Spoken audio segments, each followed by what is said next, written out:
It's raining pretty good outside, so you might hear that in the background. So it's been a minute for a video.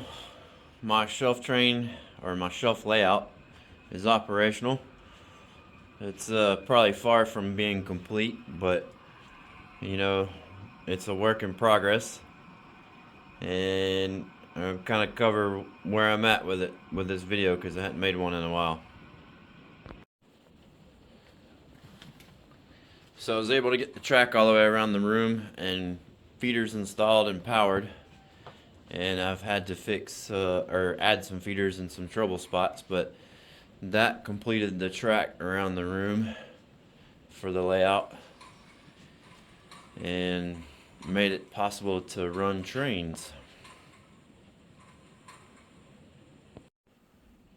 The power and control for my layout is a Digitrax Evolution Express DCS 210 Plus with the DT602 wireless throttle, the UR93, and sitting on top of the 210 there is a PS74, which is a circuit breaker protection. So 4 walls that has 4 districts. So I made each wall a power district using that, as you can see with the wires coming up. In addition to that, I have one DS 64 and two DS 74s to control switches. As you can see, my switches have labels on them. Those are my switch numbers. I went with using the compass or point or directional headings. So this is my west wall. So these switches are the low west or like southwest headings. And down there, see the labels on those where my other 74 is? Those are like in the high or higher 300s for that section. And I need one more 74 down there. And my west wall will be complete with being able to throw switches remotely.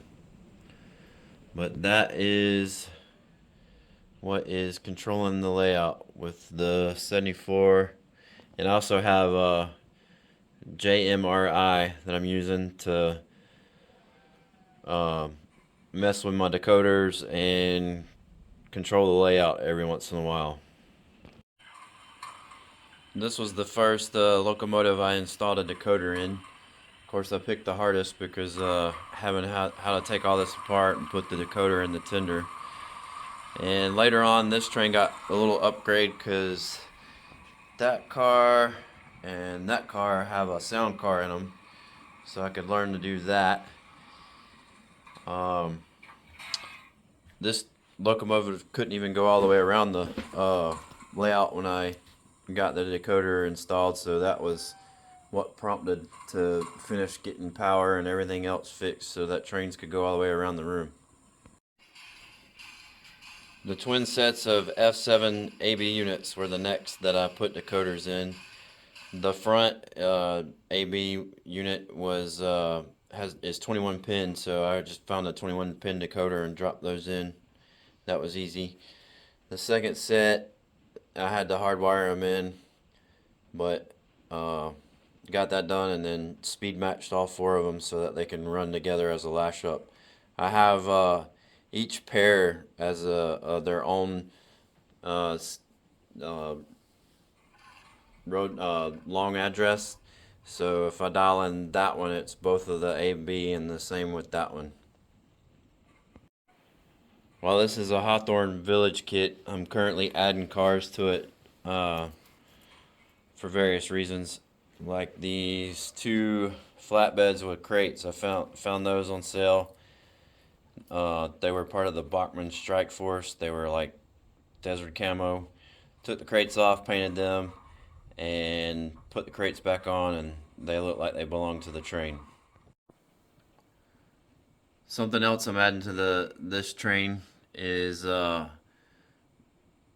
Marine Corps vehicles from what would have been around in the 60s or more. Some of them may not have been, but I have an M88 right there, and then an M577 command track vehicle or whatever that is.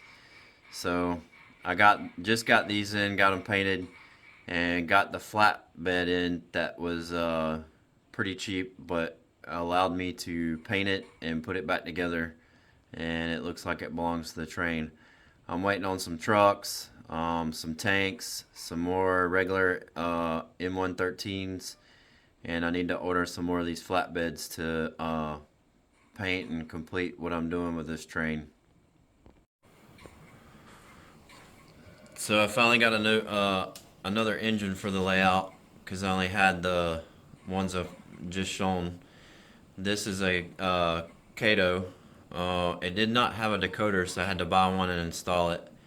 I bought a Digitrax trying to just plug and play because it has a board, but the Digitrax didn't have any sound quality. Like you couldn't hear the sound and all. It was made for N scale, but they said it worked for HO. The most recent addition is this Broadway Limited. I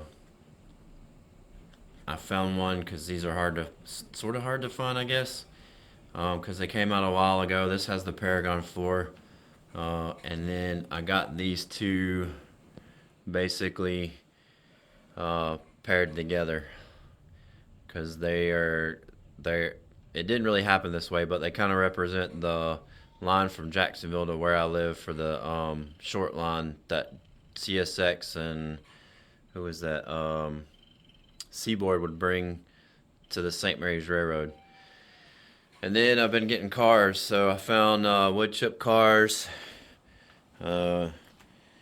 These recently came in, pulpwood cars. I found these on sale a while back, and just because they were from Georgia, I got them.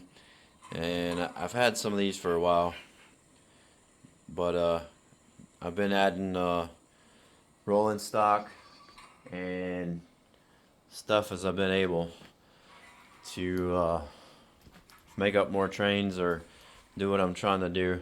Because over here, my other rolling stock that I've had or got at the train show or ordered offline.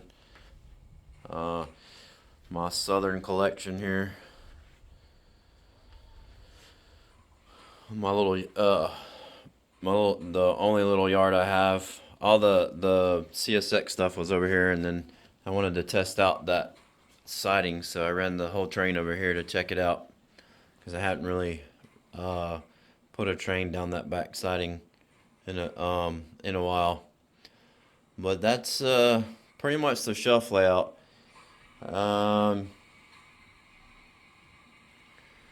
It still has issues in places, and I've been slowly fixing that. I got wires hanging down where like I need a stationary decoder to make that switch or that turnout work along that wall. I probably want to get a couple more sound car decoders to put in this train. I might fill this train up or all these cars. The ones with the lights on, they're acting like DC because they don't have a decoder in them. The caboose is supposed to light up, but I think the bulb's bad. But this is my shelf layout. Like I said, it's work in progress. Probably always will be something to do. But it lets me run trains I've had for a long time and then get new ones to play with and test stuff out. So anyway, thanks for watching, and if you have any questions, leave them in the comments below.